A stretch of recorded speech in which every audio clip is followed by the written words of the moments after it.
Hello everyone, my name is Andrew Carlet and I'm here to discuss about the geometric series, alternating series, power series with interval of convergence and radius of convergence, and Maclaurin series and Taylor series. And now let us first go with the geometric series. It is often used to describe a mathematical series or sequence in the context of limit, convergence, and functions. It is defined as the sum of the terms of an geometric sequence. So we have here the finite series.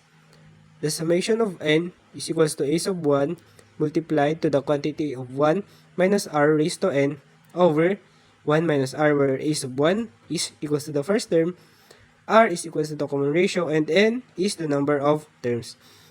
And the formula for the infinite series is s is equals to a sub 1 over 1 minus r, where a sub 1 is equals to the first term and r is equals to the common ratio. Now let's go with the example. Find the sum of the first 10 terms of the geometric sequence 2, 4, 8, 16, and 32, and so on, where we can see that a sub 1 is equals to 2, r, or the common ratio, is equals to 2, and n is equals to 10. Now, we are going to substitute the formula.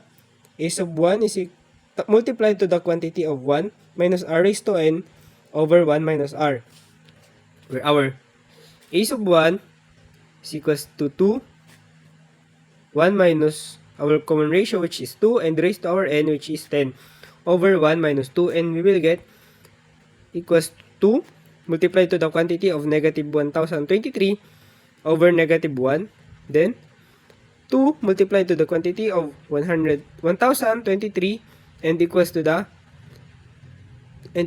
2046.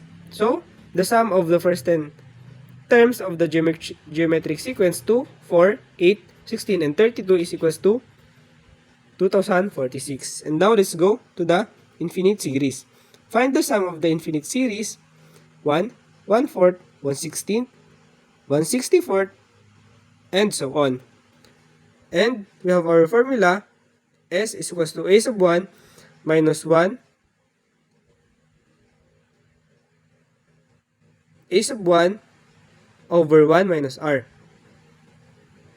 And we substitute the a sub 1, which is 1, over 1 minus our common ratio, which is 1/4.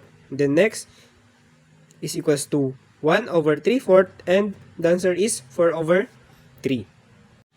And now, we have here the alternating series.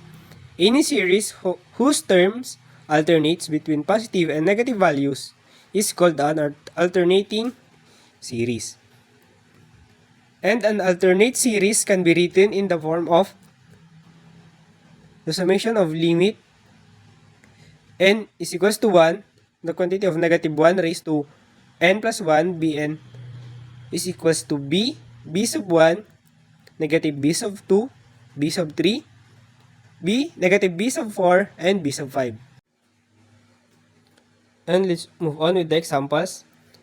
Example number 1, the summation of the quantity of negative 1 raised to n plus 1 equals to 7n plus 5 over 4n minus 9.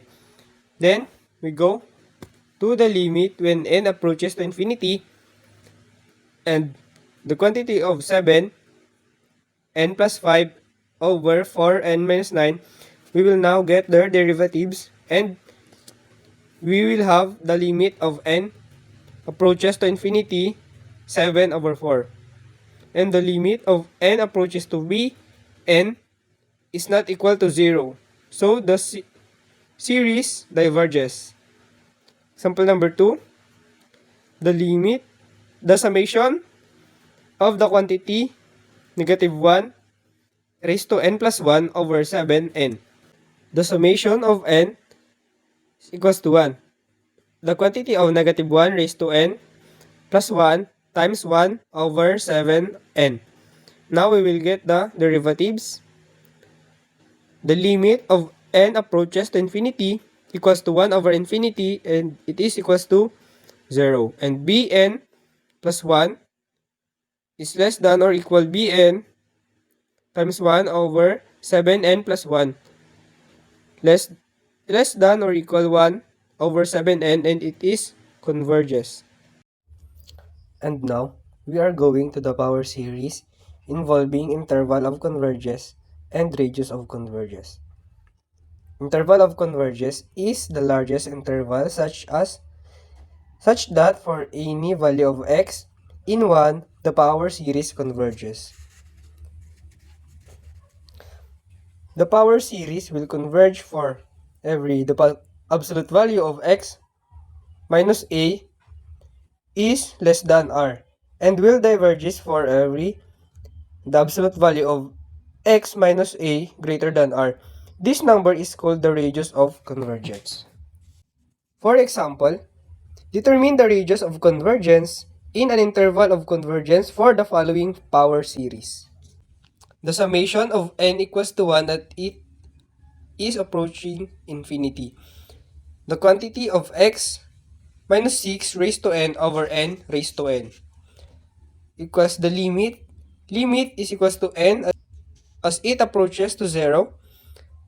The absolute value of x minus 6 raised to n over n raised to n raised to 1 over n equals the limit as n approaches to infinity, x minus 6 over n. And then the absolute value of x minus 6 as the limit n approaches to infinity, 1 over n. And it is equals to 0. So the limit is 0 is less than 1, and it is converges. The radius of the series is negative infinity is less than x less than infinity. Now, let's go to the Maclaurin series. The Maclaurin series of a function f of x up to an order n may be found using the series the quantity of x with the element of x, 0, and n. Maclaurin series are type of series expansion in which all the terms are non-negative integers of the variable. Now let's go with the example. Use a Maclaurin series expansion to evaluate the limit n approaches to 0 the quantity of cos x minus 1 over x squared. Now let's first find the terms in the series. Now that we know that the derivatives of cos x and sin x is sin x, and the antiderivative of sin x is cos x. And now, cos x is equals to the function 0 plus function of 1, 0, x plus the function of 2, 0 over 2 factorial x squared plus the function of 3, 0, 3 factorial times x raised to 3 plus the function of 4, 0 over 4 factorial times x raised to 4 equals the cosine 0 minus the quantity sine 0 times x minus cosine 0 over 2 factorial times x squared plus sine 0 over 3 factorial times x raised to 3 plus cosine 0 over 4 factorial times x raised to 4.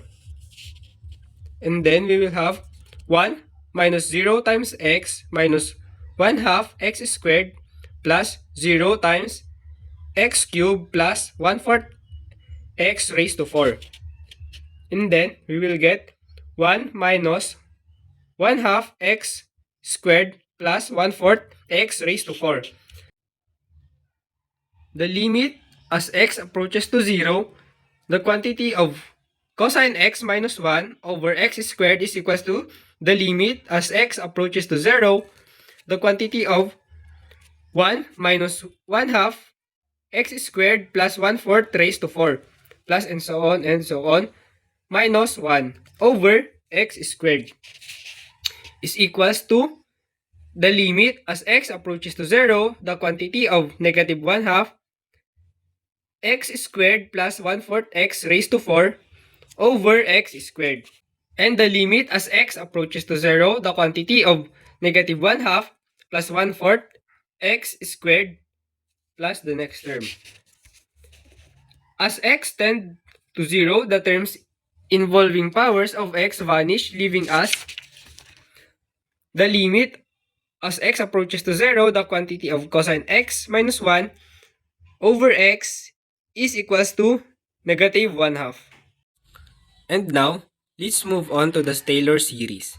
Taylor series is an expansion of some function into an infinite sum of terms where each term has a larger exponent like x, x squared, x cubed, and etc. Example, find n is equals to 0, the function of x is equals to n, ln, the quantity of 3 plus 4x, find the Taylor series. F raised to 0, the function of x is equals to ln, the quantity of 3 plus 4x, and n is equals to 0. And then f raised to n, function of x is equals to negative 1 raised to n plus 1 times 4 raised to n multiplied to the quantity n minus 1 factorial, the quantity 3 plus 4x raised to n, where n is equals to 1, 2, 3, and so on. And now, f raised to 0, function of 0 is equals to ln, the quantity of 3, and n is equals to 0. And f raised to n, the function of 0 is equals to negative 1 raised to n plus 1, 4 raised to n times n minus 1 factorial, 3 raised to negative n equals negative 1 raised to n plus 1, 4 raised to n minus 1 factorial, 1 over 3n raised to n. And then, negative 1 raised to n plus 1, the quantity 4 over 3 raised to n, and the quantity n minus 1 factorial for every n is equals to 1, 2, 3, 4, and etc. At ln of 3 plus 4x is equals to the summation of n is equals to 0 at it approaches infinity, f raised to n, the function of 0, over n factorial times x raised to n. And now we will substitute the function of f, the function of 0, plus the summation of n is equals to 1 at it approaches infinity, f raised to n, a function of 0, over n factorial, x raised to n. And then ln of 3 plus the summation of n equals to 1 as it approaches infinity, negative 1 raised to n plus 1 times the quantity 4 over 3 raised to n times the quantity n minus 1 factorial over n factorial x raised to n. And then we will get the final answer, ln of 3 plus the summation of n is equals to 1 as it approaches infinity, the quantity of negative 1 raised to n plus 1 times the quantity 4 over 3 raised to n over n times x raised to n. And that is how we solve the geometric series, alternating series, power series, Maclaurin and Taylor series as it approaches to infinity. Thank you for watching.